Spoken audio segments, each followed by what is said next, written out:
Hello student, Kalyani IAS academy के online platform पर आपका स्वागत है। मैं हूं लखन दाइमा, आपको हिंदी पढ़ा रहा हूं। फ्रेंड, हिंदी एक ऐसा सब्जेक्ट है जो लगभग सभी एग्जाम में आजकल पूछे जाने लगा है और एमपीपीएससी मेंस में 5वां प्रश्न पत्र है। एमपीपीएससी के अलावा अन्य राज्यों के लोक सेवा आयोगों के द्वारा भी मुख्य परीक्षा में हिंदी पूछी जाती है। तो चलिए फ्रेंड, आज हम शुरू करते हैं बिना देर किए संक्षेपण। तो आज का जो हमारा टॉपिक होगा फ्रेंड, संक्षेपण होगा। हम संक्षेपण के अंतर्गत आपको संक्षेपण का अर्थ बताएंगे, इसके बाद में इसके गुण या विशेषताएं कौन सी है ये बताएंगे, फिर इसके बाद में संक्षेपण की प्रक्रिया कौन कौन सी है जो आपको ध्यान रखना है, इसके बाद संक्षेपण का महत्व क्या है और संक्षेपण की विधियां कौन सी है ये हम आपको बताएंगे फ्रेंड। तो चलिए यहाँ पर स्टार्ट करते हैं। संक्षेपण संक्षेपण संक्षेपण का अर्थ क्या है फ्रेंड, इसके बाद में संक्षेपण को और हम किन किन नामों से जानते हैं। संक्षेपण को संक्षिप्तीकरण कहते हैं, संक्षेपण को सार लेखन के नाम से भी जानते हैं फ्रेंड। तो इसमें हम इसका अर्थ समझते हैं। यहाँ पर देखिए आप, इसका संक्षेपण का अर्थ क्या है। तो संक्षेपण का अर्थ होता है छोटा करना। ठीक है, इसका अर्थ क्या होता है, तो छोटा करना। तो इसको आप पूर्ण रूप से परीक्षा में कैसे लिखेंगे, तो इसमें आपको लिखना है कि किसी भी विषय वस्तु के मूल भाव को या सार को कम से कम शब्दों में लिखना या 1/3 शब्दों में लिखना संक्षेपण कहलाता है। ये संक्षेपण का अर्थ होता है फ्रेंड। तो इसको परीक्षा में आपको लिखना है, इसका अर्थ कि किसी विषय वस्तु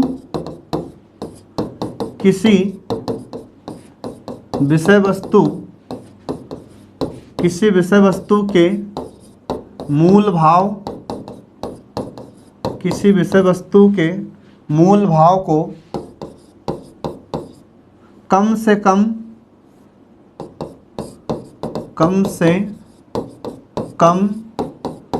शब्दों में लिखना, कम से कम शब्दों में या 1/3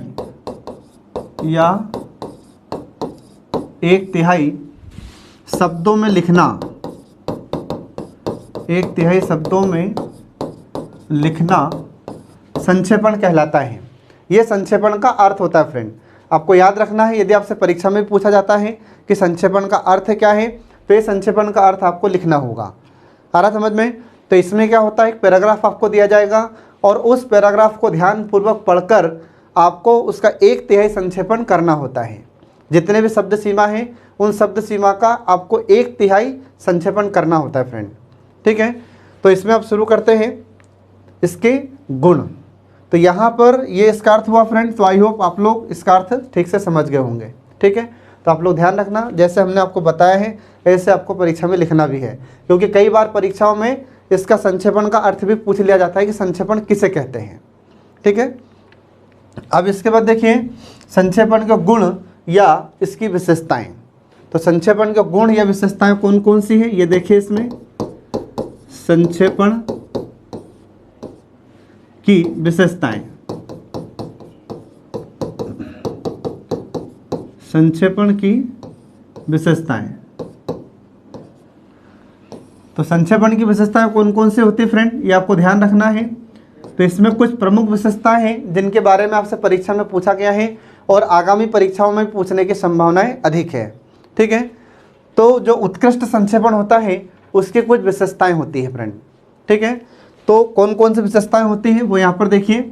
यदि परीक्षा में भी आपसे पूछा जा रहा है कि संक्षेपण की विशेषताएं बताइए, तो पहले आपको क्या करना है, तो पहले आपको ऐसा फ्लो चार्ट में बनाना होगा। ठीक है, एक फ्लो चार्ट बनाइए और उसमें आपको लिखना है पहले इसकी विशेषताएं, फिर इसका आपको वर्णन करना है।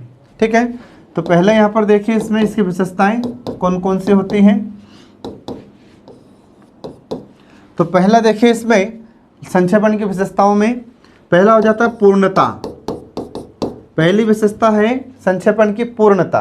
इनका सबका वर्णन कैसे करेंगे मैं आपको अभी बता रहा हूँ फ्रेंड। ठीक है, तो पहला है पूर्णता, दूसरा है संक्षिप्तता,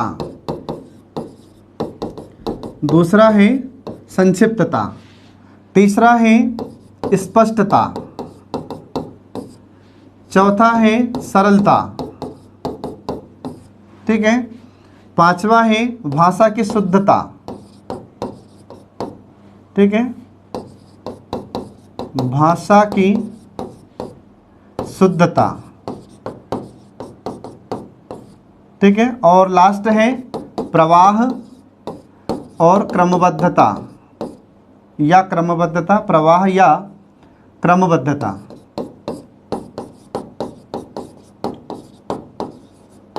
ठीक है, इन पॉइंट्स को आपको ध्यान रखना है फ्रेंड। ये 6 विशेषताएं हैं जो आपको ध्यान रखना है संक्षेपण की। ठीक है, अब इसमें सबसे पहले हम शुरू करते हैं पूर्णता को। अब पूर्णता का अर्थ क्या हो जाता है फ्रेंड? तो पूर्णता का अर्थ होता है कि जब हम संक्षेपण लिखते हैं तो आपको दिए गए अवतरण का 1/3 आपको संक्षेपण लिखना है। अब 1/3 मतलब जैसे मान लीजिए कि 9 लाइन में आपको कोई भी एक अवतरण दिया हुआ है। ठीक है, अब जो 9 लाइन का एक कोई भी पैराग्राफ आपको दिया गया है तो उसका 1/3 कितना हो जाएगा? 3 लाइन। तो आपको 3 लाइन में संक्षेपण लिखना है। अब 3 लाइन में संक्षेपण लिखना है तो उसमें आपको 3 लाइन में पूरा संपूर्ण सार, उस 9 लाइन का सार आपको 3 लाइन में लिखना होगा। इसे कहा जाता है पूर्णता। आ रहा समझ में? ये आपको ध्यान रखना है। दूसरा आता है संक्षिप्तता। और संक्षिप्तता का अर्थ क्या हो जाता है?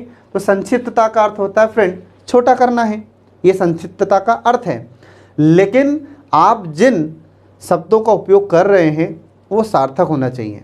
इसके बाद जो 9 लाइन का आपको पैराग्राफ दिया हुआ है वह आपको कम से कम 1/3 शब्द में आपको आपका सार संक्षेपण लिखना जरूरी है। आ रहा समझ में? तो इसमें 1/3 विशेष रूप से आपको ध्यान रखना होगा। जब भी आप संक्षिप्तीकरण करेंगे, जब भी आप किसी अवतरण का सारांश लिखते हैं, सार लेखन लिखते हैं, तो उसमें कम से कम आपको कितने शब्द लिखना होगा? तो 1/3 शब्द का आपको ध्यान रखना होगा। आ रहा समझ में? तो जितने शब्द सीमा है या जितने शब्द दिए गए हैं उन शब्दों का 1/3 आपको संक्षेपण लिखना होता है। यह कहलाता है संक्षिप्तता। ठीक है फ्रेंड। इसके बाद आती है स्पष्टता। स्पष्टता का अर्थ होता है कि जब आप संक्षेपण लिखते हैं तो उसमें अर्थ स्पष्ट होना चाहिए। आ रहा समझ में? जो 3 लाइन में या फिर आप 1/3 जब आप संक्षेपण लिखते हैं, जितनी भी लाइन दी गई है, जितने भी शब्द सीमा दी गई है उसका, ठीक है, तो जो पैराग्राफ दिया गया है उसमें जितने शब्द हैं उसका आप जब 1/3 लिख रहे हैं तो उसमें अर्थ बिल्कुल स्पष्ट होना चाहिए। उसमें कहीं पर कोई कन्फ्यूजन वाला काम नहीं होना चाहिए। आपने जो संक्षेपण लिखा है उसमें बिल्कुल अर्थ स्पष्ट हो। आ रहा समझ में? ये आपको ध्यान रखना चाहिए। इसके बाद में सरलता। सरलता का अर्थ होता है कि जो आप संक्षेपण लिख रहे हैं वह भाषा में सरल हो, उसमें क्लिष्ट शब्दों का उपयोग आपको नहीं करना है। ठीक है, तो सरल शब्दों का प्रयोग करें, सरल भाषा का उपयोग करें। किसमें? संक्षेपण करते समय। ये होता है फ्रेंड सरलता। ठीक है, तो भाषा की सरलता होनी चाहिए। इसके बाद में अगला है भाषा की शुद्धता। तो भाषा की शुद्धता का अर्थ क्या होता है कि जब आप संक्षेपण करते हैं तो उसमें भाषा बिल्कुल शुद्ध होनी चाहिए, मतलब कुछ भी शब्द अशुद्ध नहीं होना चाहिए। तो भाषा की शुद्धता अति आवश्यक होती है इसमें। ठीक है फ्रेंड। इसके बाद फिर अगला जाता प्रवाह या क्रमबद्धता।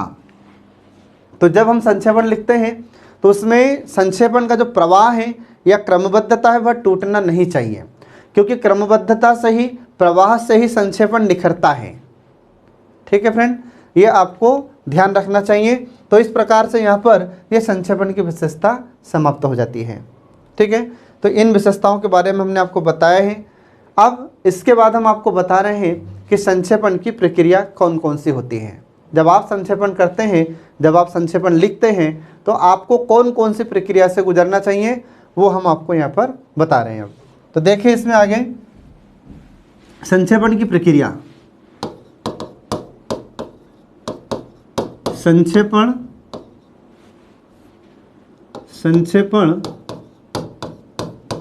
की प्रक्रिया। ठीक है, तो संक्षेपण की प्रक्रिया कौन कौन से होती है? तो इसमें देखिए पहली प्रक्रिया होती है वाचन। ठीक है, पहली प्रक्रिया होती है वाचन। दूसरा होता है रेखांकन। ठीक है, पहला वाचन, दूसरा रेखांकन। इसके बाद तीसरा प्रारंभिक रूपरेखा। प्रारंभिक रूपरेखा। इसके बाद में चौथा हो जाता है भाषा संरचना। चौथी प्रक्रिया है भाषा संरचना, और पांचवा हो जाता है वाक्य का भावार्थ। वाक्य का भावार्थ, और छठवीं प्रक्रिया होती है शीर्षक। ठीक है, इन प्रक्रियाओं से आपको गुजरना पड़ता है जब आप संक्षेपण करते हैं उस समय। ये छह प्रक्रिया है, इनका आपको विशेष रूप से ध्यान रखना पड़ता है फ्रेंड, ये इंपॉर्टेंट है। ठीक है, अब हम इसमें आपको बताते हैं कि वाचन क्या होता है, रेखांकन क्या होता है, ठीक है, प्रारंभिक रूपरेखा क्या होती है, भाषा संरचना क्या है, और वाक्य का भावार्थ और शीर्षक क्या होता है, इन सब के बारे में हम आपको बताते हैं। अब पहला देखिए इसमें वाचन। अब वाचन का अर्थ क्या होता है फ्रेंड, पढ़ना। ठीक है, तो जब आप संक्षेपण करते हैं तो संक्षेपण करने से पहले आपको जो पैराग्राफ दिया गया है उस पैराग्राफ को आपको ठीक से पढ़ना होगा। जो अवतरण आपको दिया गया है उसे ठीक से आपको पढ़ना है। तो आपको कम से कम कितनी बार पढ़ना है, तो कम से कम आपको 3 बार पढ़ना है, परंतु शीघ्रता से पढ़ना है। ऐसा नहीं करना है कि आप बिल्कुल धीरे धीरे पढ़ रहे हैं और उसको भी पढ़ने में आपने 15 मिनट लगा दिए, ऐसा नहीं करना है फ्रेंड। आपको शीघ्रता से पढ़ना है और कम से कम आपको 3 बार पढ़ना है, इसको कहा जाता है वाचन। ठीक है, इसके बाद दूसरा होता है रेखांकन। अब इसमें क्या करना है आपको कि जब आप अवतरण को पढ़ते हैं तो जो शब्द या पद या वाक्य आपको महत्वपूर्ण लगता है तो आप उसे अंडरलाइन कर लीजिए या उसे रेखांकित कर लिया जाए। आ रहा समझ में? जो शब्द महत्वपूर्ण है, जो वाक्य महत्वपूर्ण है, इम्पोर्टेंट है, आप उसको अंडरलाइन जरूर कीजिए, आप उसको रेखांकित कीजिए। ठीक है, ये होता है दूसरी प्रक्रिया। इसके बाद तीसरी प्रक्रिया है प्रारंभिक रूपरेखा। ठीक है, अब प्रारंभिक रूपरेखा का मतलब क्या होता है फ्रेंड? तो प्रारंभिक रूपरेखा का मतलब ये होता है कि संक्षेपण में आपने पहले वाचन किया, दूसरा रेखांकन कर दिया, तीसरा है अब उसके आपको प्रारंभिक रूपरेखा तैयार करना है कि कैसे आपको संक्षेपण लिखना है, कैसे इसकी शुरुआत करना और कैसे अंत करना है। ये रूपरेखा आपको तैयार करना होगा, जैसे हम प्रारंभिक रूपरेखा कहते हैं। ठीक है फ्रेंड, इसको लिखते समय ऐसा ना हो कि आपने महत्वपूर्ण वाक्यों को छोड़ दिया, महत्वपूर्ण शब्दों को छोड़ दिया। ये रूपरेखा आपको पहले तय करनी होगी, इसे कहा जाता है प्रारंभिक रूपरेखा। ठीक है, इसके बाद में चौथा होता है भाषा संरचना। ठीक, अब भाषा संरचना क्या होती है? तो भाषा संरचना के अंतर्गत कुछ महत्वपूर्ण पॉइंट्स को आपको याद रखना होता है जो एग्जाम में आपके लिए बहुत ही महत्वपूर्ण है। ठीक है, तो पहला पॉइंट आपको याद रखना होगा कि जब आप संक्षेपण लिखते हैं तो उसमें अनावश्यक शब्दों का उपयोग आपको नहीं करना है, सबसे पहला पॉइंट। ठीक है, तो यहाँ पर देखिए कुछ पॉइंट्स आपको याद रखना है जो भाषा संरचना है। ठीक है, पांचवा, तो जो भाषा संरचना है इसमें आपको कौन कौन सी बातों को ध्यान रखना है? तो सबसे पहला पॉइंट आपको ध्यान रखना है वो ये है कि इसमें अनावश्यक शब्दों का उपयोग न करें आप। ठीक है, अनावश्यक शब्दों का उपयोग न करें। ठीक है, सबसे पहली बात।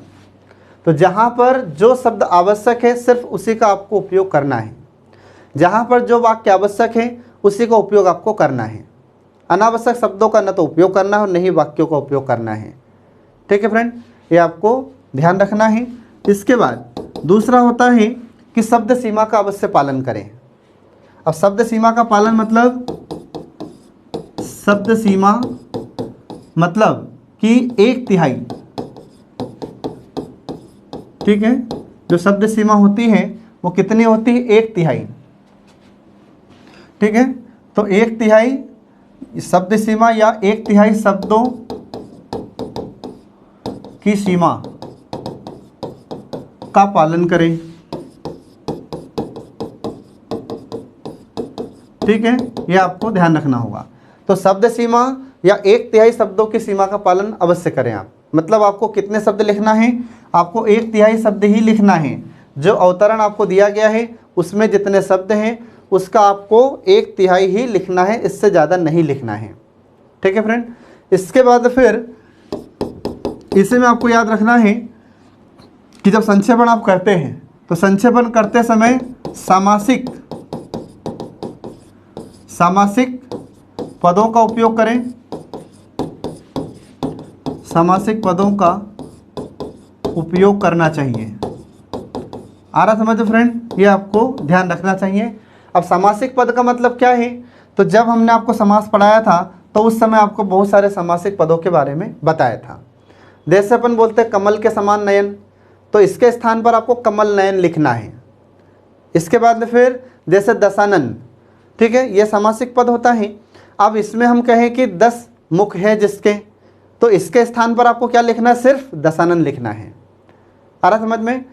जिसकी 4 भुजाएं हो, इसके स्थान पर आपको चतुर्भुज लिखना है। ठीक है, इसे कहा जाता है सामासिक पदों का उपयोग करना। ठीक है फ्रेंड। इसके बाद फिर ऐसे ही अगला पॉइंट आपको ध्यान रखना है कि एक वाक्य के लिए एक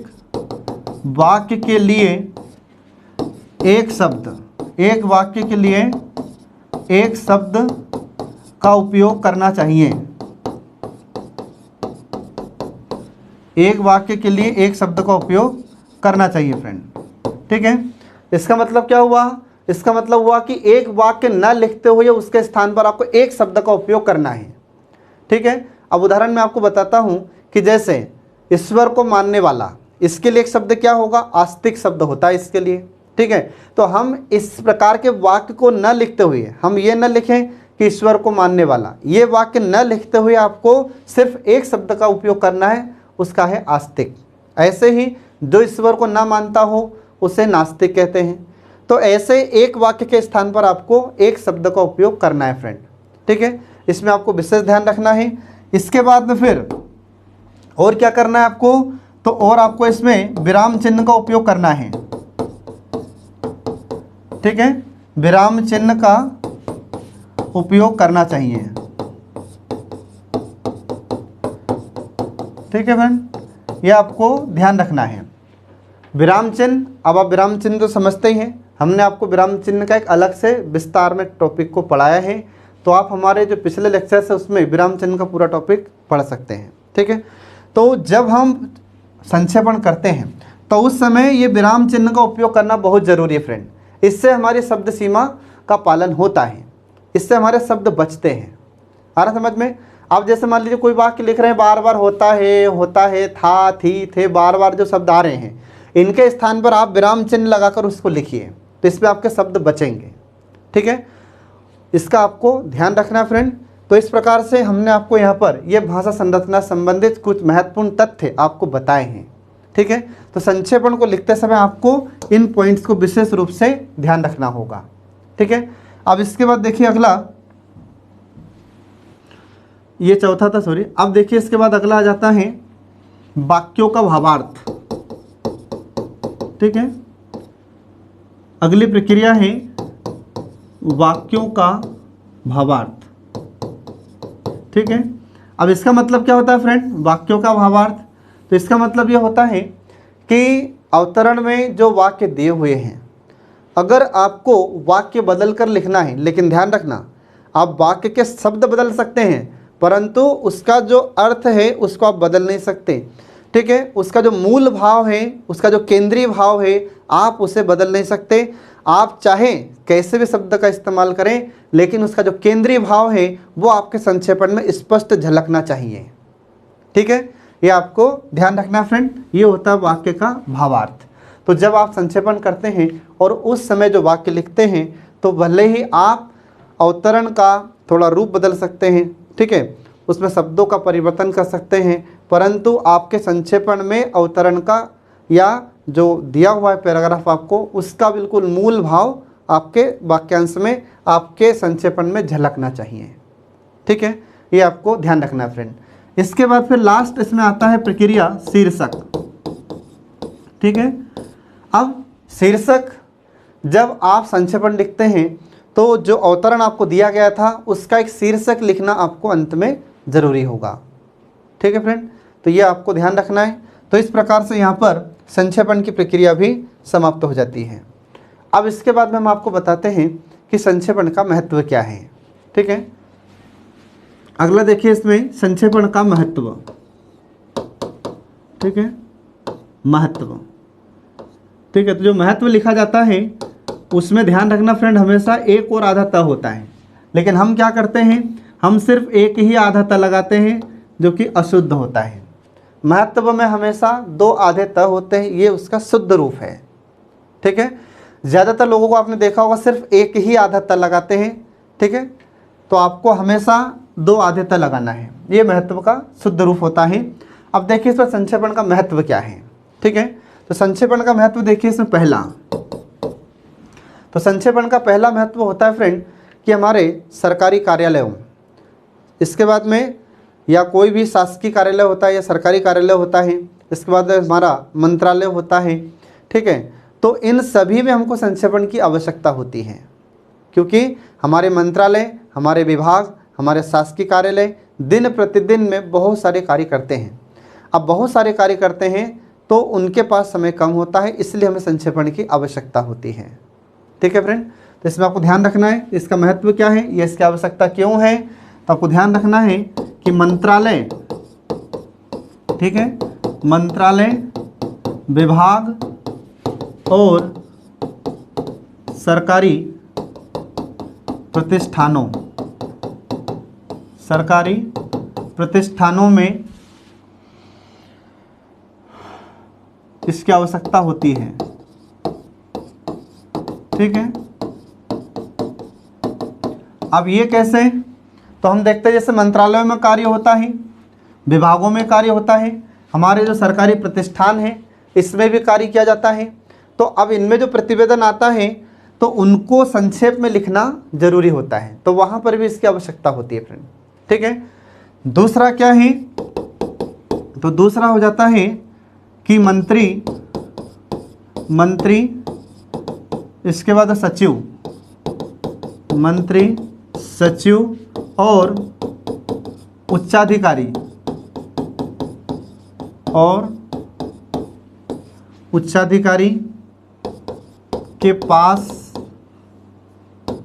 के पास समय का अभाव होता है, समय का अभाव होता है। ठीक है, तो समय का अभाव होता है इसलिए उन्हें संक्षेपण की आवश्यकता है, क्योंकि हमारे मंत्री और हमारे सचिव और हमारे उच्चाधिकारी जो पदस्थ हैं या जो कार्य करते हैं ये दिन भर में बहुत सारे कार्य करते हैं। अब उनके पास इतना समय नहीं है कि पूरी डिटेल में जो फाइल गई है उस फाइल को पूरा पढ़ें।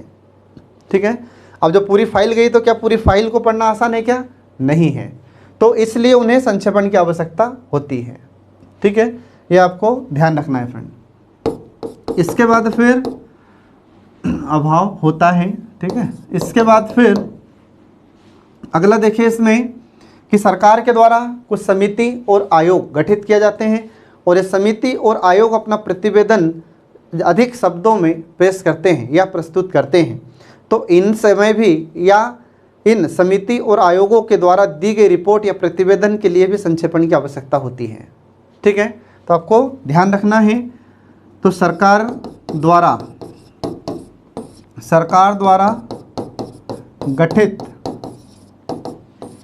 गठित आयोग और समितियां अपना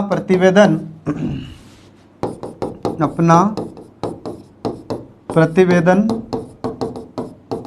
प्रस्तुत करती हैं, क्या करते हैं, प्रस्तुत करते हैं। ठीक है, जिसमें शब्द सीमा अधिक होने के कारण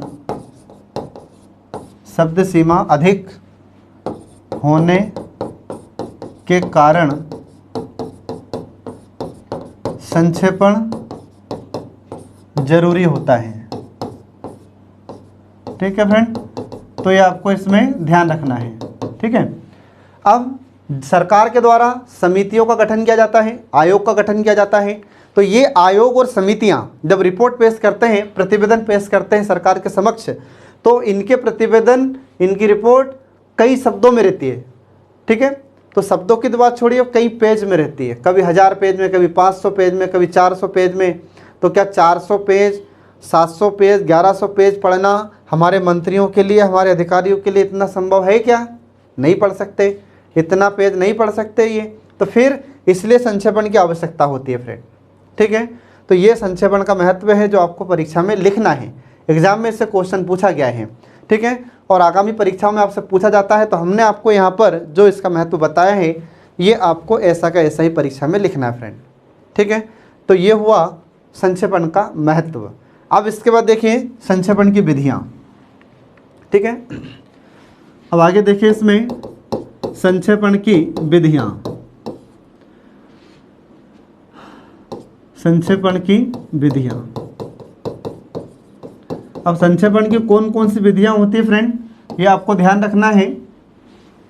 तो इसकी पहली विधि याद रखना है आपको, प्रवाह विधि। पहली होती है प्रवाह विधि और दूसरी होती है तालिका विधि। ठीक है, दूसरी होती है तालिका विधि। ठीक, अब पहला देखिए इसमें प्रवाह विधि। अब प्रवाह विधि में क्या होता है, तो प्रवाह विधि का मतलब ये होता है कि जो अवतरण आपको दिया गया है और आपको जब सारांश लिखना होता है या संक्षेपण लिखना होता है या सार लेखन लिखना होता है, तो उस समय आपको जो महत्वपूर्ण शब्द हैं, वाक्य हैं, उन्हें आपको लिखना होगा और जो अनावश्यक है या जिसकी आवश्यकता नहीं है उन्हें आपको छोड़ना होगा। ठीक है, इसे कहा जाता है प्रवाह विधि। और जब आप संक्षेपण लिखते हैं तो उसका क्रम हो, उसका प्रवाह हो। ठीक है, ये होती है प्रवाह विधि। दूसरा होता है तालिका विधि। तालिका विधि में क्या होता है फ्रेंड, कि जैसे मान लीजिए कोई बड़ी रिपोर्ट है या और कोई बड़ा अवतरण है, तो उसे तालिका के रूप में प्रस्तुत किया जाता है। ठीक है, तो जब संक्षेपण तालिका के रूप में प्रस्तुत किया जाता है तो उसे हम तालिका विधि कहते हैं। ठीक है फ्रेंड, अब तालिका विधि यह किस प्रकार की विधि होती है, तो जब हम तालिका बनाते हैं तो तालिका कैसे बनाते हैं, तो जैसे मान लीजिए कि क्रमांक, ठीक है, इसके बाद फिर क्रमांक के बाद में जैसे अपना दिनांक, ठीक है, इसके बाद पत्र क्रमांक, इसके बाद में प्रेषक, इसके बाद में प्रेषिती। ठीक है, ये सब तालिका संक्षेपण जब हम करते हैं तो उस समय आपको ये ध्यान रखना है। तो ये हमको क्यों पढ़ना पड़ रहा है फ्रेंड, क्योंकि जब हमारा सिलेक्शन होगा तो सिलेक्शन के बाद हमको यही काम करना है, इसलिए आयोग हमें पहले से पढ़ा रहा है। ठीक है, क्योंकि सिलेक्शन के बाद में आपको सभी सिखाना संभव नहीं है। आ रहा समझ में। तो यहाँ पर देखिए जब आपको संक्षेपण करना हो तो ऐसे तालिका हम बनाते हैं। ठीक है, जैसे क्रमांक लिखना हो तो जो भी आपको क्रमांक लिखना हो 1 2 3 4, फिर दिनांक में जो भी तारीख है, फिर इसके बाद पत्र क्रमांक जो भी आपका पत्र क्रमांक है, प्रेषक जिसने भेजा है, प्रेषिती जिसने प्राप्त किया है, ये सब आपको तालिका के रूप में लिखना होता है। तो यह विधि कौन सी होती है फ्रेंड, यह विधि होती है तालिका विधि। ठीक है, ये आपको ध्यान रखना है। तो इस प्रकार से संक्षेपण की ये 2 महत्वपूर्ण विधि है फ्रेंड जो यहाँ पर समाप्त हुई। यदि परीक्षा में भी आपसे क्वेश्चन पूछा जाता है कि संक्षेपण की विधियाँ लिखिए, तो आपको संक्षेपण की ये 2 विधियाँ लिखना जो इम्पोर्टेंट है, प्रमुख है, महत्वपूर्ण विधि है। ठीक है, अब इसके अलावा भी 2 अन्य विधियाँ होती हैं संक्षेपण की। ठीक है, तो देखिए इसमें 2 और कौन कौन से अन्य विधियाँ हैं। 2 अन्य विधियाँ, संक्षेपण की 2 अन्य विधियाँ हैं। तो 2 अन्य विधियाँ कौन कौन सी हो जाती है फ्रेंड, तो पहला आपको याद रखना है इसमें त्याग विधि। पहला है त्याग विधि, दूसरा हो जाता है परिवर्तन विधि। ठीक है, दूसरा हो जाता है परिवर्तन विधि। ये 2 विधियां होती हैं। किसकी विधियां हैं ये, संक्षेपण की 2 अन्य विधियां हैं जो हमने बताई थी उसके बाद में। ठीक है, तो जो प्रमुख विधि है वो हम आपको पहले बता चुके हैं। उसके अलावा 2 अन्य विधियां हैं, इनको भी आपको ध्यान रखना है। तो यहाँ पर देखिए पहला त्याग विधि। अब ये त्याग विधि क्या है फ्रेंड, तो जब हम संक्षेपण लिखते हैं तो जो अवतरण आपको दिया गया है उसमें महत्वपूर्ण शब्दों को ध्यान में रखना चाहिए और जो महत्वपूर्ण शब्द नहीं हैं उनको त्याग देना चाहिए, उनको छोड़ देना चाहिए। आ रहा समझ में, ये होती है त्याग विधि। ठीक है, दूसरा है परिवर्तन विधि। अब परिवर्तन विधि का मतलब क्या है, परिवर्तन विधि का मतलब ये होता है कि जो अवतरण आपको दिया गया है उसमें आप परिवर्तन कर सकते हैं, लेकिन ध्यान रखना परिवर्तन किसका कर सकते हैं आप, शब्दों का, ठीक है। लेकिन अवतरण का जो केंद्रीय भाव है, उसका जो मूल भाव है, वह आपको अपने संक्षेपण में लिखना होगा, भले आप परिवर्तन करके लिखिए। आ रहा समझ में। जैसे मान लीजिए कि 100 शब्द का कोई अवतरण आपको दिया गया है, अब आपको उसका 1/3 संक्षेपण करना है, तो 1/3 संक्षेपण कितना होगा, 33 शब्द। अब उन 33 शब्दों में आप थोड़ा परिवर्तन कर सकते हैं, लेकिन जो अवतरण का केंद्रीय भाव है, उसका जो मूल भाव है, वह आपके 33 शब्दों में आ जाना चाहिए। इसे कहा जाता है परिवर्तन विधि। आ गया समझो फ्रेंड, ये आपको ध्यान रखना है। तो कहने का तात्पर्य सिर्फ यह है कि आप थोड़ा परिवर्तन करके, वाक्यों का परिवर्तन करके लिख सकते हैं, लेकिन जो केंद्रीय भाव, जो मूल भाव है अवतरण का, उसमें परिवर्तन नहीं होना चाहिए। आ रहा समझ में। तो इस प्रकार से फ्रेंड यहाँ पर संक्षेपण की विधियाँ भी समाप्त हो जाती हैं, ठीक है। अब हम आपको बताते हैं कि संक्षेपण आपको कैसे करना है, ठीक है। तो देखिए इसमें ये आता है आपका संक्षेपण, ठीक है। जब आप परीक्षा में संक्षेपण हल करें, ठीक है, तो संक्षेपण जब आप हल करते हैं तो आपको पहले तो सावधानी पूर्वक इसको 3 बार पढ़ना होगा, ठीक है। अब जब सावधानी पूर्वक इसको 3 बार पढ़ेंगे तो ऐसा नहीं करना है कि पता चला कि पढ़ना चालू किया और एक ही बार पढ़ने में आपने 10 मिनट लगा दिया। अब 3 बार पढ़ोगे तो इसमें तो फिर आधा घंटा चला जाएगा। इसको शीघ्रता से पढ़ें, सावधानी पूर्वक पढ़ें, अपने माइंड को बिल्कुल इस्टेब्लिश करके पढ़ें आप, कंसंट्रेट होकर पढ़ें आप, ठीक है। तो जब हम इसको पढ़ते हैं संक्षेपण को, तो संक्षेपण को पढ़ते समय आपको जहाँ जहाँ पर जो शब्द महत्वपूर्ण लग रहा है, जो वाक्य महत्वपूर्ण लग रहा है, उसे आप अंडरलाइन करते चलें, ठीक है। कई स्टूडेंट क्या करते हैं कि जैसे संक्षेपण दिया है, इसको पढ़ा उन्होंने और एक लाइन यहाँ से ले लिया उन्होंने, और एक लाइन को या एक वाक्य को उन्होंने यहाँ से ले लिया, ठीक है। एक वाक्य को यहाँ से यहाँ लिख दिया, फिर उसके बाद तीसरा वाक्य ले लिया, उसको यहाँ से यहाँ तक लिख दिया और यहाँ तक लिख दिया। ऐसा संक्षेपण नहीं होता है। कई बार हमने देखा है बच्चों को कि जब टेस्ट लिया जाता है तो संक्षेपण में क्या करते हैं कि उनका जो संक्षेपण, ये जो अवतरण दिया है, इसी अवतरण में से वो 3 लाइन को ऐसे छांट लेते, एक लाइन यहाँ से ये, इसके बाद में एक यहाँ से छांट लिया और एक यहाँ से छांट लिया, ये संक्षेपण कर दिया। ये संक्षेपण नहीं होता है। आ रहा समझ में। संक्षेपण का तात्पर्य यह है कि जो अवतरण आपको दिया गया है, इस अवतरण को अपने 1/3 शब्दों में समेटना है, 1/3 शब्दों में गागर में सागर का काम करना है आपको। आ रहा समझ फ्रेंड, ये आपको ध्यान रखना है इसमें संक्षेपण में, ठीक है। अब मैं आपको इसमें बताता हूँ कि कहाँ कहाँ पर क्या महत्वपूर्ण है, ठीक है। इसके बाद में इसमें आपको ध्यान रखना है कि जो शब्द सीमा दी गई है, तो आपको 1/3 शब्द सीमा का पालन करना होगा, ठीक है। अब आपको शब्द भी गिनना है कि शब्द कितने अवतरण में। तो अब आपको ये नहीं करना है कि जैसे मान लीजिए हम गिनने बैठे कि 1 2 3 4 5 6 7 8 9 10 11 12 13 14 ऐसे शब्द गिनने लगे। ऐसे शब्द नहीं गिनना है पूरी लाइन में, एक लाइन में शब्द गिनो और फिर लाइन कितनी है उस लाइन के हिसाब से शब्दों को अपने हिसाब में रखो, उन सभी शब्दों का योग करो फिर लाइन के हिसाब से, ठीक है। तो यहाँ पर जैसे ये लाइन है, एक लाइन में 14 शब्द हो रहे हैं, ठीक है। तो लाइन कितनी है, 1 2 3 4 5 6 7 8 और ये लाइन है ये। तो लगभग इसमें कितने शब्द होंगे, तो लगभग इसमें 115 120 शब्द के आसपास होंगे, ठीक है। तो अब आपका जो संक्षेपण होगा वह संक्षेपण कितने शब्दों का होना चाहिए, तो 115 120 का 1/3 कितना हो जाएगा, 1/3 कितना हो जाएगा, तो लगभग 40 शब्द, ठीक है। तो 39-40 शब्द होते हैं इसका 1/3, ठीक है फ्रेंड। अब 40 शब्दों में आपको ये 8.5 लाइन का पूरा भावार्थ या पूरा सारांश आपको लिखना है।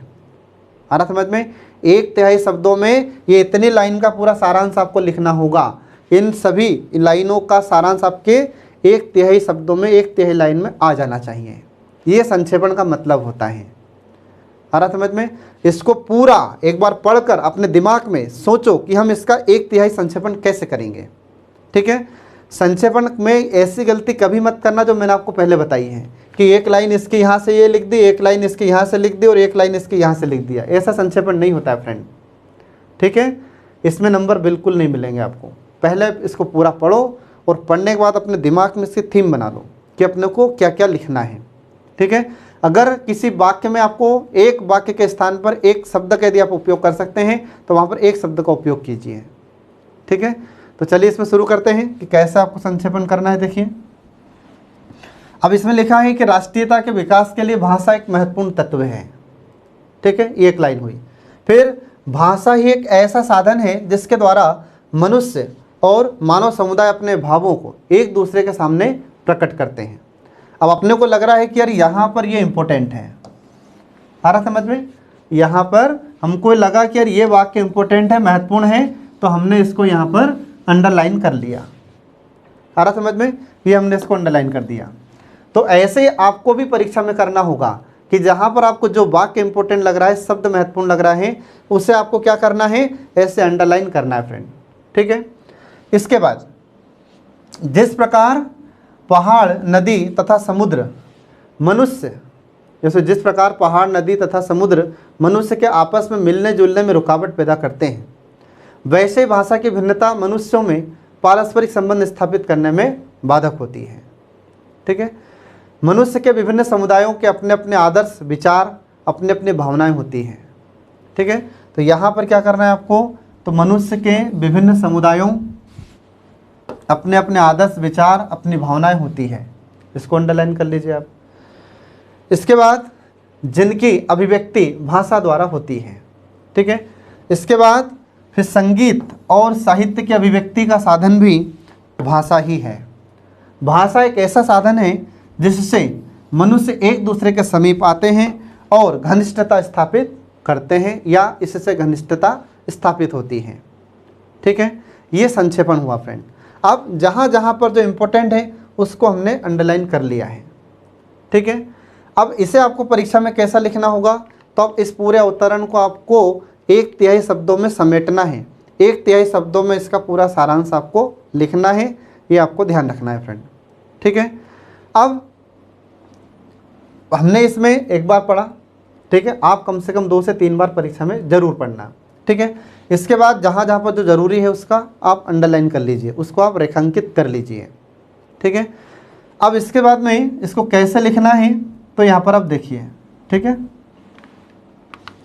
अब हमने जो अवतरण आपको बताया है उसमें आपको ये लिखना है कि भाषा एक ऐसा साधन है।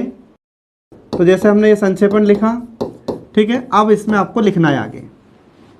ठीक है, तो इसमें लिखना है आपको कि भाषा एक ऐसा साधन है, भाषा एक ऐसा साधन है जिससे, भाषा एक ऐसा साधन है जिससे राष्ट्र का विकास, कॉमा, अब यहाँ पर आपको शब्द बचाना है, तो आपको क्या लिखना है, कामा लगाना है फ्रेंड।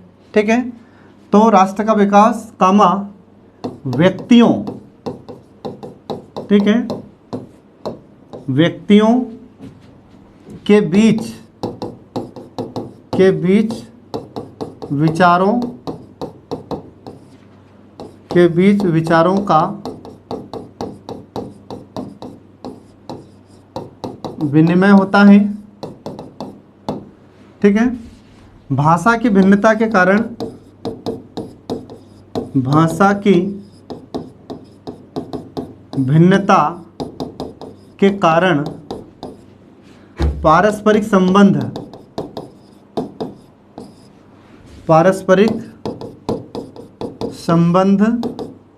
बाधित होते हैं, पारस्परिक संबंध बाधित होते हैं। इसके बाद आपको लिखना है कि संगीत, साहित्य, ठीक है। अब यहाँ पर हमने देखो, और लिखने के स्थान पर हमने क्या लगाया है, और लिखने के स्थान पर हमने यहाँ पर कामा लगा दिया। ठीक है, तो यहाँ पर आपका एक शब्द ये बच जाता है। तो आपको इस प्रकार से ध्यान रखना है परीक्षा में कि संगीत, साहित्य की अभिव्यक्ति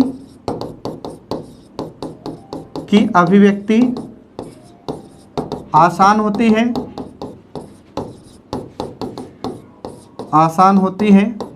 ठीक है, इसके बाद आपको लिखना है व्यक्तियों के बीच संबंध घनिष्ठ होते हैं। ठीक है, ये फ्रेंड हमने यहाँ पर लिख दिया, ये संक्षेपण। ठीक है, तो जो अवतरण हमने अभी आपको बताया था उसका हमने यहाँ पर 1/3 या 1/3 संक्षेपण करके आपको बताया है। ठीक है, अब इसमें हम शब्द गिन लेते हैं कि कितने शब्द हुए। देखिए तो 1 2 3 4 5 6 7 8 9 10 11 12 13 14 15 16 17 18 19 20 21 22 23 24 25 26 27 28 29 30 31 32 33 34 35 36 37 38 39 और 40 41। ठीक है, तो यहाँ पर जब आप संक्षेपण लिखते हैं तो संक्षेपण में 1-2 शब्द या फिर 2-4 शब्द ज़्यादा चलते हैं, लेकिन ऐसा नहीं होना चाहिए फ्रेंड कि आपने जब संक्षेपण किया तो पता चला कि 1/3 की बजाय आपने बहुत ज़्यादा शब्द लिख दिए। ठीक है, 4-5 2-4 शब्द चलते हैं, लेकिन इतना नहीं होना चाहिए कि जैसे 120 का अपन 1/3 लिखना है तो हमने 150 160 170 180 शब्द लिख दिए, इतना नहीं लिखना है फ्रेंड। ठीक है, जो शब्द सीमा आपको दी गई है उसका विशेष रूप से पालन करना है। आपको अपनी तरफ से कुछ नहीं जोड़ना है, कुछ नहीं घटाना है। जो अवतरण दिया गया है बस उसी के केंद्र भाव को आपको अपने संक्षेपण में व्यक्त करना है, यही सही संक्षेपण होता है। आ रहा समझ में? तो ये इस प्रकार से फ्रेंड आपको याद रखना है, इस प्रकार से आपको संक्षेपण करना है। ठीक है, अब इसके बाद देखिए हम इसके बाद आपको एक और पैराग्राफ बताते हैं कि जिसमें आपको संक्षेपण भी करना है और उसका पल्लवन भी करना है। क्योंकि आजकल MPPSC कैसे क्वेश्चन पूछ रहा है कि एक आपको पैराग्राफ दिया जाता है, एक अवतरण दिया जाता है और उसी में से आपको संक्षेपण करना है और उसी में से आपको लाइन को अंडरलाइन कर दिया जाता है, वाक्य को अंडरलाइन कर दिया जाता है, रेखांकित कर दिया जाता है और उसी का आपको पल्लवन भी करना होता है। तो जैसे यहाँ पर देखिए मैं आपको बताता हूँ, ये देखिए इसमें इस गद्यांश को पढ़कर हमें 1/3 शब्दों में इसका संक्षेपण करना है और जिन पंक्तियों को रेखांकित किया गया है उनका हमें पल्लवन करना होगा। ठीक है, तो पहले जो गद्यांश हमको दिया गया है इसको हम पहले पढ़ते हैं। तो देखिए इसमें कि मानव जीवन में अभ्यास का बहुत महत्व होता है। निरंतर अभ्यास से व्यक्ति किसी भी कला में निपुणता और कौशल प्राप्त कर सकता है। अभ्यास के बल पर ही कठिन से कठिन कार्य भी किया जा सकता है और कालिदास, अर्जुन, एकलव्य इसके उदाहरण हैं। उन्होंने सतत अभ्यास के बल पर ही निपुणता हासिल की थी। अनेक प्रकार के ललित कलाओं में भी अभ्यास का महत्व असंदिग्ध है, मतलब कोई संदेह नहीं है। संगीत, नृत्य कलाएं तो अभ्यास के बिना आ ही नहीं सकती। भारत के प्रसिद्ध खिलाड़ी ध्यानचंद के जादू का एकमात्र कारण उनका सतत अभ्यास ही था। ये गद्यांश है। इस गद्यांश में अब हमें जहाँ जहाँ पर महत्वपूर्ण शब्द, वाक्य या कोई पद महत्वपूर्ण लगता है तो हमें उसको अंडरलाइन करना होगा। ठीक है, रेखांकित करना होगा।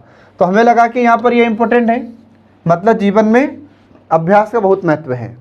ठीक है, दूसरा फिर हमें लगा कि निरंतर अभ्यास से व्यक्ति कलाओं में निपुणता और कौशल प्राप्त कर सकता है, इसको हमने अंडरलाइन कर लिया।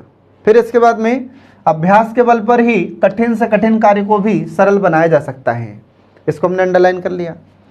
इसके बाद फिर कालिदास, अर्जुन, एकलव्य इसके उदाहरण हैं, ये इनको हमने अंडरलाइन कर लिया फ्रेंड। फिर इसके बाद में संगीत, नृत्य जैसी कलाएं अभ्यास के बिना आ ही नहीं सकती, इसको हमने रेखांकित कर लिया। और लास्ट में बचे फिर हॉकी के जादूगर ध्यानचंद, इनको हमने अंडरलाइन कर लिया। तो जिन लाइन को हमने अंडरलाइन किया है अब इसी को ध्यान में रखकर आपको पूरे गद्यांश का सारांश लिखना होगा, पूरे गद्यांश का संक्षेपण लिखना होगा। संक्षेपण लिखते समय आपको इस बात का ध्यान रखना फ्रेंड, ऐसा नहीं है कि हमने एक लाइन ये अंडरलाइन की, इसको लिख दिया, एक लाइन इसको अंडरलाइन किया, इसको लिख दिया, फिर इसके बाद में यहाँ से जिस लाइन को हमने नीचे अंडरलाइन किया है इसको लिख दिया, ऐसे कैसे ही। ऐसा संक्षेपण नहीं होता है फ्रेंड। संक्षेपण का तात्पर्य है कि जो गद्यांश आपको दिया गया है उसका 1/3 शब्दों में पूरा सारांश आ जाना चाहिए, पूरा सार आ जाना चाहिए, उसको हम संक्षेपण कहते हैं। ठीक है, तो अब देखिए इसमें इसको हम 1/3 शब्दों में कैसे लिखेंगे। अब इसमें शब्द कितने हैं तो आपको पहले शब्द गिनना है, उसके बाद फिर शब्द गिनने के बाद आपको संक्षेपण लिखना होता है। तो एक लाइन में लगभग 14 शब्द होंगे। 1 2 3 4 5 6 7 8 9 10 11 12 13 14, ठीक है, 14 शब्द एक लाइन में। तो कितनी लाइन है टोटल? 1 2 3 4 5 6 और ये 7 से थोड़ी सी कम। तो इसमें हम कितने शब्द मान सकते हैं? 96 95 शब्द मान सकते हैं, ठीक है। अब इसका हमें 1/3 लिखना है, तो 1/3 कितना हो जाएगा? 32, ठीक है। 32 शब्दों में हमको संक्षेपण लिखना होगा। अब फ्रेंड 32 शब्द से अगर मान लो 2 शब्द भी ज़्यादा हो गए, 2 3 4 शब्द चलते हैं, लेकिन ऐसा नहीं होना चाहिए कि जैसे 32 शब्दों की जगह या 1/3 के आगे हमने आधा लिख दिया सीधा, ऐसा नहीं लिखना है, ठीक है। ऐसा नहीं लिखना है कि जैसे अपने को 32 शब्द में संक्षेपण लिखना है तो अपन ने लिख दिया 50 60 शब्द, इतना नहीं लिखना है। हमको शब्द सीमा का पालन इसमें करना होगा। अब इसमें देखिए इसका संक्षेपण हम कैसे लिखेंगे, ठीक है। अब देखिए इसका संक्षेपण, तो हमने जिन लाइन को अंडरलाइन किया, जिन लाइन को रेखांकित किया था, उन्हीं को ध्यान में रखते हुए हमको इसका संक्षेपण लिखना है, ठीक है। तो पहले अपन लिखते हैं इसमें कि मनुष्य जीवन में या मानव जीवन में, ठीक है, या मानव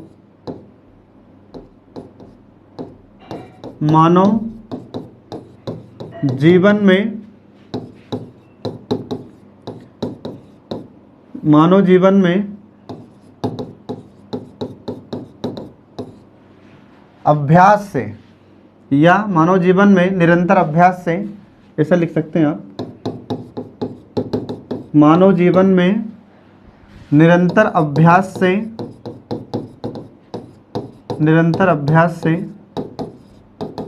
दक्षता प्राप्त होती है, ठीक है। अब जहां पर आपका वाक्य खत्म हुआ है आप वहां पर पूर्ण विराम लगा सकते हैं। दक्षता प्राप्त होती है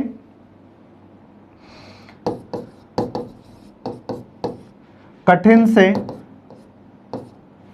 या कठिन कार्य भी या कठिन कार्य को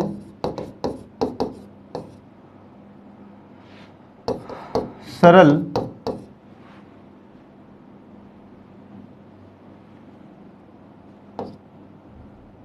इसके बाद फिर देखिए सरल बना सकता है, ठीक है। कठिन कार्य को सरल बना सकता है। उदाहरण कालिदास, उदाहरण आपको ऐसा फिर पूरा लिखना होगा। उदाहरण कालिदास, अर्जुन और एकलव्य, ठीक है। फिर हमने यहाँ पर फुल स्टॉप लगा दिया। फिर आपको लिखना है कि संगीत, नृत्य, खेल बिना अभ्यास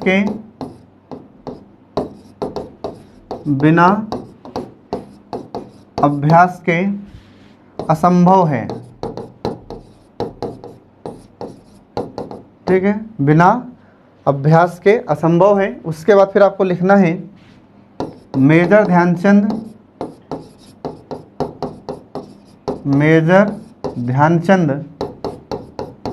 निरंतर अभ्यास से सफल हुए, ठीक है फ्रेंड। ये यहाँ पर हमने इसका संक्षेपण लिख दिया। अब इसमें कितने शब्द हो रहे हैं? तो इसमें एक शब्द हो जाता है 1 2 3 4 5 6 7 8 9 10 11 12 13 14 15 16 17 18 19 20 21 22 23 24 25 26 27 28 29 30 31 और ये 32 हो गए। फिर इसके बाद कितने शब्द हो रहे हैं? 32 33 34 35 36। तो मैंने आपको बताया था कि हो सकता है कि वाक्य को पूर्ण करने में 1 2 4 शब्द ज़्यादा हो जाएं, तो 2 4 शब्द ज़्यादा चलते हैं, लेकिन 20 शब्द ज़्यादा नहीं चलेंगे, 50 शब्द ज़्यादा नहीं चलेंगे, 30 शब्द ज़्यादा नहीं चलेंगे, ठीक है। तो हमने यहाँ पर उसका 1/3 संक्षेपण करके हमने आपको बताए हैं।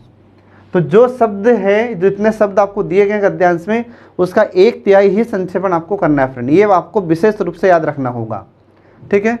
उससे ज़्यादा न लिखें आप, क्योंकि ज़्यादा लिखने पर नंबर नहीं मिलते, नंबर कटते हैं, ठीक है।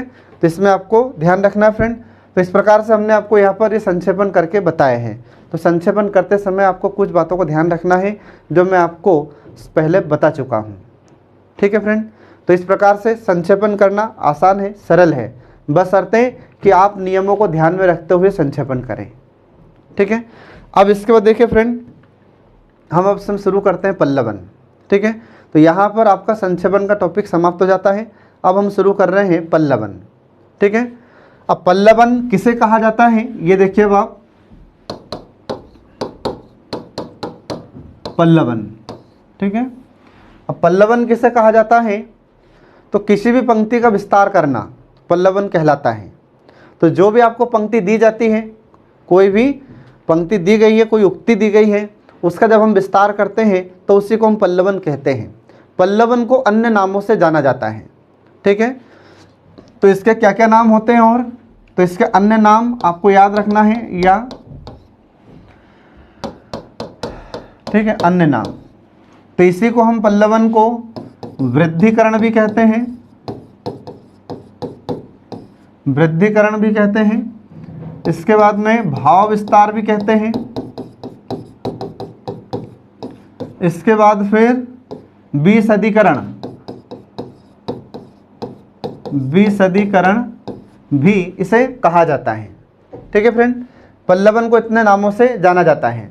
तो इसका अर्थ क्या होता है फिर पल्लवन का, तो पल्लवन का अर्थ होता है कि पंक्ति का विस्तार करना, या दी हुई पंक्ति का विस्तार करना या विस्तृत रूप से लिखना पल्लवन कहलाता है, ठीक है। ये आपको इसमें ध्यान रखना है। किसी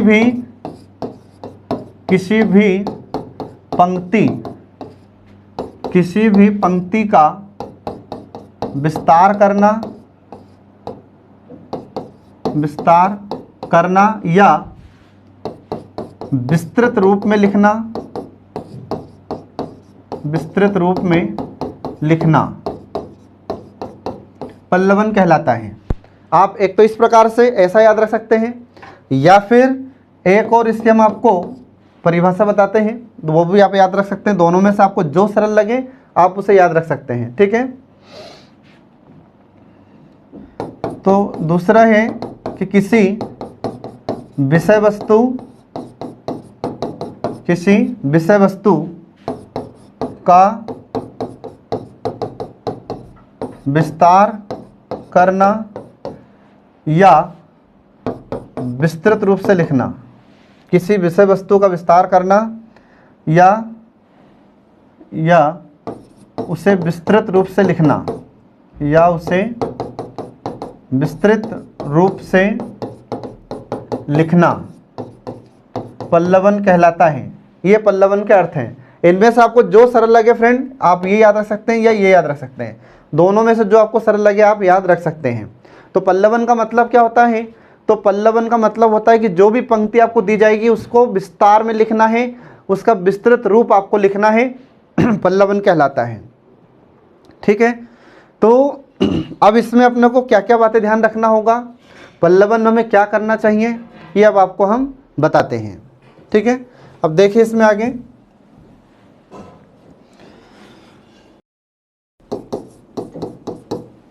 पल्लवन में क्या करें। जब आप पल्लवन करते हैं तो आपको किन बातों का ध्यान रखना है ये मैं आपको यहाँ पर बताता हूँ।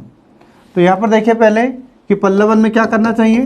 तो सबसे पहली बात कि जब हम पल्लवन कर रहे हैं किसी भी पंक्ति का या किसी भी विषय वस्तु का, तो पहले आपको उसको क्या करना है, पढ़ना है ना।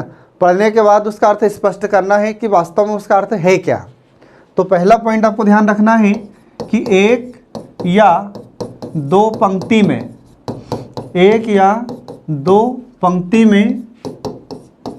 अर्थ स्पष्ट करें। एक या दो पंक्ति में अर्थ स्पष्ट करें। पहला, इसका मतलब क्या हुआ, तो इसका मतलब ये हुआ कि जो पंक्ति आपको दी हुई है उसका अर्थ आपको स्पष्ट करना होगा। जैसे लीक लीक गाड़ी चले, लीके चले कपूत, और ये तीनों उल्टा चले शायर शेर सपूत। तो हमें इसका अर्थ तो पता हो कि हमको इसके बारे में लिखना क्या है। ठीक है, तो पहले एक या दो पंक्ति में उसका अर्थ आप स्पष्ट करें। उसके बाद देखिए दूसरा पॉइंट, दूसरा ये है कि मूल भाव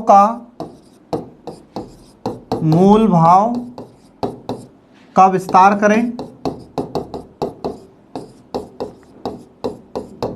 ठीक है, जो पंक्ति दी हुई है उसके मूल भाव का आपको विस्तार करना है।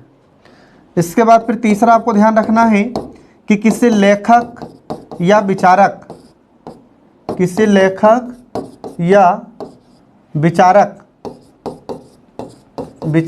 के विचार समान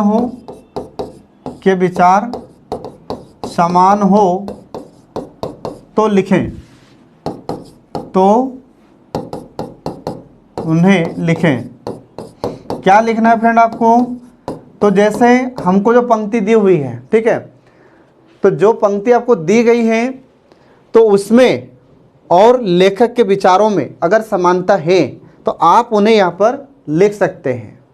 ठीक है, इसके बाद फिर चौथा पॉइंट आपको ध्यान रखना है कि जो मूल अवतरण है, तो मूल अवतरण का सटीक उदाहरण लिखें। ठीक है, ये आपको ध्यान रखना है। तो जो मूल अवतरण है उसका सटीक उदाहरण यदि आपको पता हो तो आप उसे लिखें, अनावश्यक ना लिखें। ठीक है, इसके बाद फिर लास्ट है जो आपको ध्यान रखना है कि जो आपको मूल अवतरण दिया है, ठीक है, तो उसे आपका समापन वाक्य भी लिखना होता है। तो समापन वाक्य लिखें, जो अवतरण दिया है उसका समापन वाक्य भी आपको लिखना चाहिए। ठीक है, समापन वाक्य लिखें। तो समापन वाक्य कैसे लिखें? तो जब आप उसको समाप्त करते हैं तो उससे संबंधित एक वाक्य आप लिखें। तो पल्लवन को लिखते समय आपको इनका ध्यान रखना है। ठीक है, जो हमने आपको यहाँ पर बताए हैं। अब इसके बाद देखिए पल्लवन के कुछ नियम होते हैं। तो पल्लवन के नियम कौन कौन से हैं वो मैं आपको बताता हूँ। पल्लवन के नियम, पल्लवन जब आप लिखेंगे तो इन नियमों को ध्यान में रखते हुए आपको पल्लवन लिखना है फ्रेंड। ठीक है, तो आपका पल्लवन गलत नहीं होगा, ज़्यादा से ज़्यादा अंक आपको परीक्षा में प्राप्त होंगे। ठीक है, अब यहाँ पर देखिए इसमें सबसे पहला कि आपको क्या करना है, तो पल्लवन को लिखने से पहले कुछ नियमों का पालन करना होगा जो यहाँ पर हम आपको बता रहे हैं। तो देखिए इसमें पहला नियम कि जो पंक्ति है तो पंक्ति को ध्यानपूर्वक पढ़ें, पंक्ति को या वाक्य को ध्यानपूर्वक पढ़ें। ठीक है, पंक्ति या वाक्य को ध्यानपूर्वक पढ़ें, सबसे पहला नियम।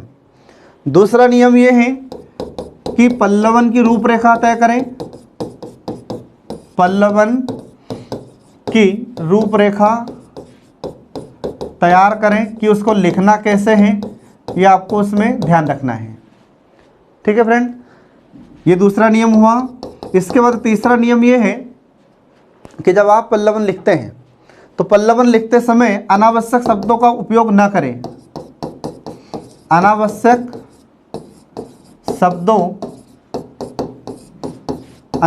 शब्दों का उपयोग ना करें। ठीक है फ्रेंड, तो अनावश्यक शब्द का उपयोग, तो जहां पर जिस शब्द की आवश्यकता है सिर्फ वही शब्द लिखें, अनावश्यक शब्द आप न लिखें उसमें। इसके बाद फिर अगला नियम है कि अनावश्यक वाक्यों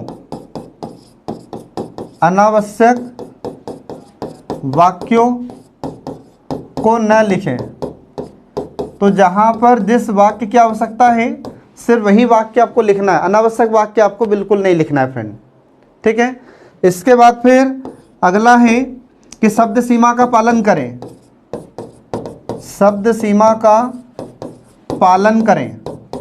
इसका मतलब क्या हुआ, तो जितनी आपको शब्द सीमा दी गई है, जैसे मान लीजिए कि आपको पल्लवन करने के लिए 50 शब्द सीमा दी गई है। ठीक है, तो आपको 50 शब्द में ही लिखना है, 2-4-5 शब्द ज़्यादा हो सकते हैं। ठीक है, लेकिन 50 की जगह 70-80 नहीं होना चाहिए। आ रहा समझो फ्रेंड, तो ये आपको विशेष रूप से ध्यान रखना है। इसके बाद फिर अगला नियम है कि पल्लवन को लिखते समय ऐसे उदाहरण न प्रस्तुत करें जिससे अपना ज्ञान प्रदर्शित हो। ठीक है, तो इसमें आपको ध्यान रखना है कि उदाहरण के माध्यम से या अनावश्यक उदाहरण के माध्यम से, उदाहरण के माध्यम से अपना ज्ञान प्रदर्शित न करें, अपना ज्ञान प्रदर्शित न करें। आ रहा समझ में? तो कुछ ऐसे उदाहरण न दें जिससे आपका ज्ञान वहाँ पर दिखता हो या आप अनावश्यक उसमें उदाहरण लिख रहे हैं। ठीक है फ्रेंड, ये आपको ध्यान रखना है। इसके बाद फिर अगला देखिए, इसमें छठवां नियम, सातवां नियम है कि पल्लवन अन्य पुरुष शैली में लिखा जाना चाहिए। पल्लवन अन्य पुरुष शैली में लिखा जाना चाहिए।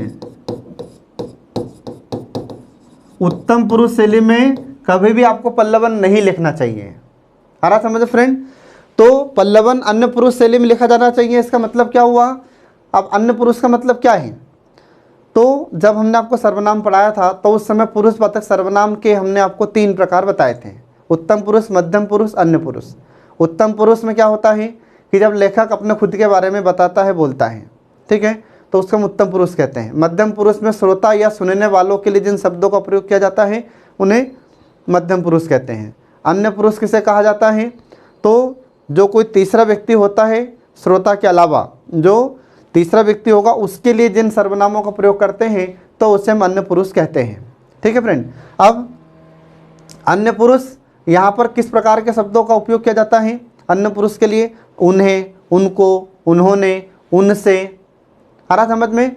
ऐसे शब्दों का प्रयोग किया जाता है अन्य पुरुष शैली के लिए। ठीक है, यहाँ पर उत्तम पुरुष शैली का उपयोग बिल्कुल नहीं करना है आपको, जैसे कि मेरे अनुसार ऐसा है, या मेरा कथन ये है, या मेरा विचार यह है, या मेरे अनुसार ऐसा हो सकता है। तो इस प्रकार के शब्दों का बिल्कुल आप पल्लवन में न करें फ्रेंड। आ रहा समझ में? तो इसमें आपको ध्यान रखना है। इसके बाद फिर लास्ट है 8वां कि पल्लवन में उक्ति या पंक्ति, उक्ति या पंक्ति का प्रसंग न लिखें। इसका मतलब क्या हुआ? इसका मतलब ये है कि जो पंक्ति आपको दी गई है, ठीक है, या जो भी उदाहरण आपको दिया गया है, जो वाक्य दिया गया है आपको पल्लवन करने के लिए, तो आप उसको दोहराएं न। ऐसा नहीं कि जैसे उन्होंने बोला कि जैसे उदाहरण मैंने आपको दिया था कि खोजे मनुष्य के लिए समुद्र सूख जाता है, पहाड़ झुक जाते हैं। अब पता चला कि जो पंक्ति आपको दी गई है वही के वही आपसे फिर उसको लिखने लगे, तो ऐसा आपको दोहराना नहीं है फ्रेंड। ठीक है, तो जो पंक्ति आपको दी गई उसको ध्यानपूर्वक पढ़ें, उसका अर्थ समझें, फिर उसकी रूपरेखा तैयार करें, लिखना प्रारंभ करें, शब्द सीमा का पालन करें। ठीक है, अनावश्यक शब्दों का उपयोग न करें, अनावश्यक वाक्य न लिखें। ठीक है, इसके बाद फिर अन्य पुरुष शैली में पल्लवन लिखें। इन बातों का आपको पल्लवन लिखते समय विशेष रूप से ध्यान रखना है फ्रेंड। ठीक है, तो ये पल्लवन के नियम हैं जो हमने आपको बताए हैं। अब इसमें हम शुरू करते हैं कि पल्लवन कैसे करते हैं। ठीक है, तो इससे पहले हमने आपको जो संक्षेपण बताया था, तो संक्षेपण में ही हमने आपको कुछ लाइन को अंडरलाइन करके बताया था यहाँ पर। ठीक है, तो मैंने आपको पहले ही बताया है कि MPPSC में गद्यांश दिया जाता है और उसी गद्यांश का आपको संक्षेपण भी करना है, और उसी गद्यांश में जिन वाक्यों को ऐसे रेखांकित किया जाता है उन्हीं का आपको पल्लवन भी करना होता है, या विस्तार भी करना होता है, वृद्धिकरण भी करना होता है। ठीक है, तो यहाँ पर देखिए इसमें जिसको अंडरलाइन किया गया है उसका आपको पल्लवन करना होगा। ठीक है फ्रेंड, तो यहाँ पर ये वाक्य दिया हुआ है कि निरंतर अभ्यास से व्यक्ति किसी भी कला में निपुणता तथा कौशल प्राप्त कर सकता है। अभ्यास के बल पर वह कठिन से कठिन कार्य को भी सरल बना सकता है। अब ये पंक्ति आपको दी गई है। ठीक है, अब इन वाक्यों का आपको पल्लवन करना होगा। ठीक है फ्रेंड, अब यहाँ पर इसको पहले तो समझिए, आप पहले इसको ध्यानपूर्वक पढ़िए और ध्यानपूर्वक पढ़ने के बाद उसकी रूपरेखा तैयार करो कि हमें इसके बारे में लिखना क्या है। ठीक है, फिर उसका पल्लवन आपको परीक्षा में लिखना चाहिए। अब शब्द सीमा यदि आपको 50 दी गई है तो आपको 50 शब्द में ही लिखना है। 2 4 5 शब्द ज़्यादा हो सकते हैं, चलता है, लेकिन 50 की जगह 70 नहीं होना चाहिए, 80 नहीं होना चाहिए। ठीक है, ये आपको ध्यान रखना है। अगर आपका पल्लवन 50 से कम में भी पूरा हो रहा है, 45 शब्दों में भी पूरा हो रहा है, तो कोई प्रॉब्लम नहीं है। ठीक है फ्रेंड, तो यहाँ पर देखिए इसमें अब इसका पल्लवन कैसे करेंगे हम। तो इसका पल्लवन देखिए यहाँ पर, या भाव विस्तार या वृद्धिकरण या विशदीकरण। तो यहाँ पर आपको लिखना है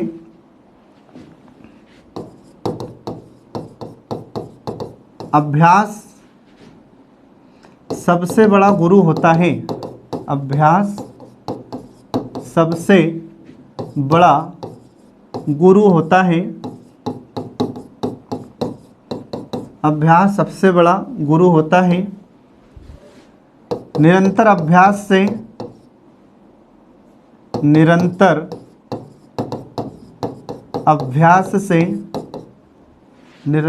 अभ्यास करने से कठिन कार्य को भी सरल बनाया जा सकता है। ठीक है,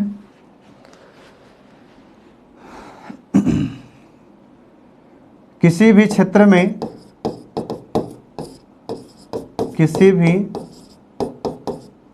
में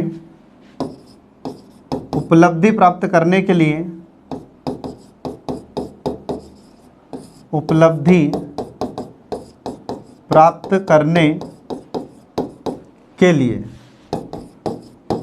ये मैं आपको लिख के बता रहा हूँ फ्रेंड कि पल्लवन आपको लिखना कैसे है। ठीक है, तो उपलब्धि प्राप्त करने के लिए अभ्यास जरूरी है। अभ्यास जरूरी होता है। ठीक है, अभ्यास से या इससे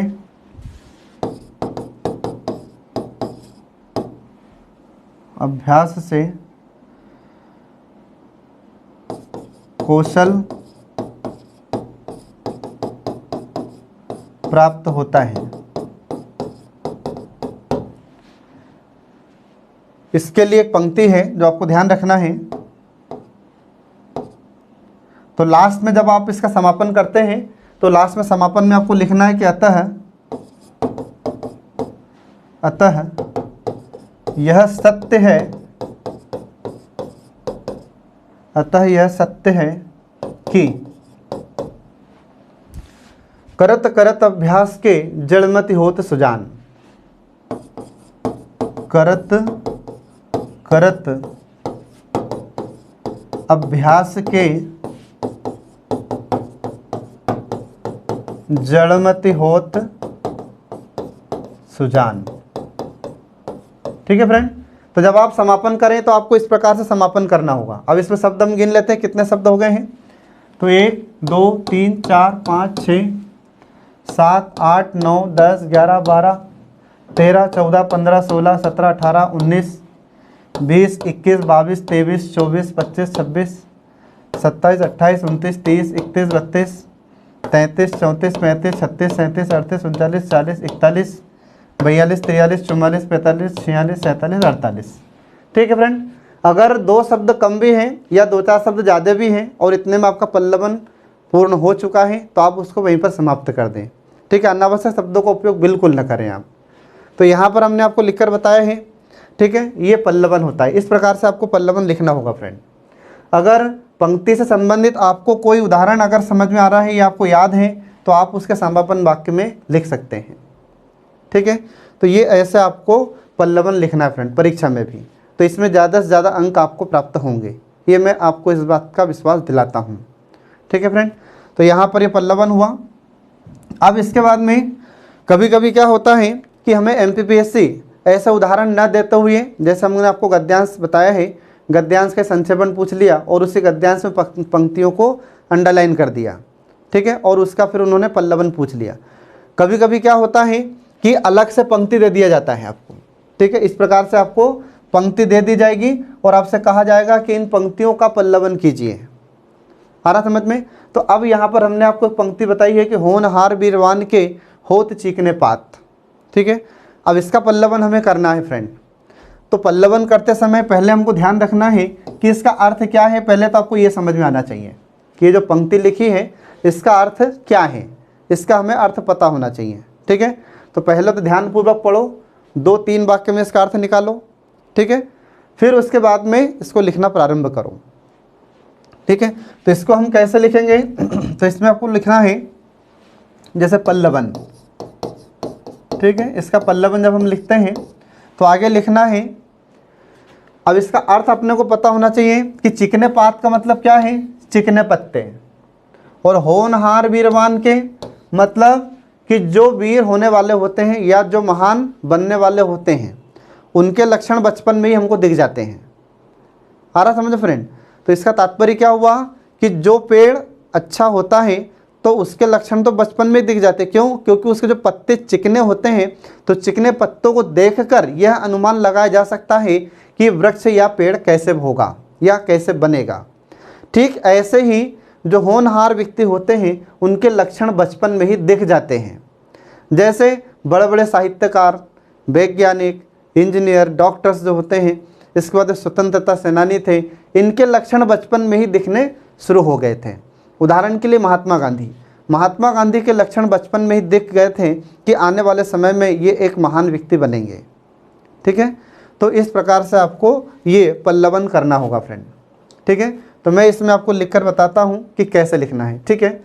आपको शब्द सीमा का भी ध्यान रखना फ्रेंड। इसमें तो लिखना है आपको यहाँ पर कि जब पौधा छोटा होता है, जब पौधा छोटा होता है तो उसके चिकने पत्ते, उसके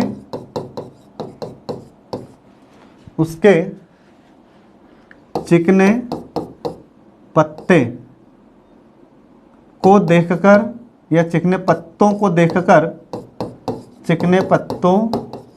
को देखकर यह अनुमान लगा लिया जाता है, यह अनुमान लगा लिया जाता है कि वृक्ष कैसा होगा, ठीक है। यहाँ तक हमने आपको इसकी व्याख्या बता दी, इसका पल्लवन कर दिया है। अब इसके बाद आपको लिखना है कि ठीक उसी प्रकार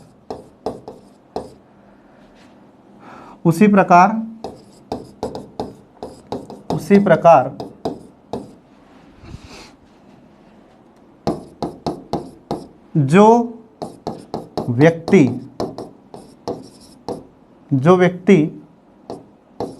महान होते हैं उनके लक्षण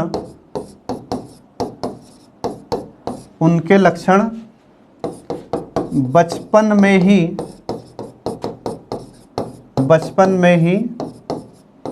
दिख जाते हैं,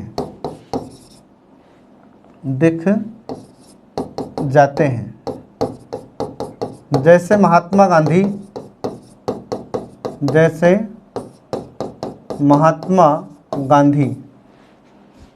ठीक है, जैसे महात्मा गांधी, इनके लक्षण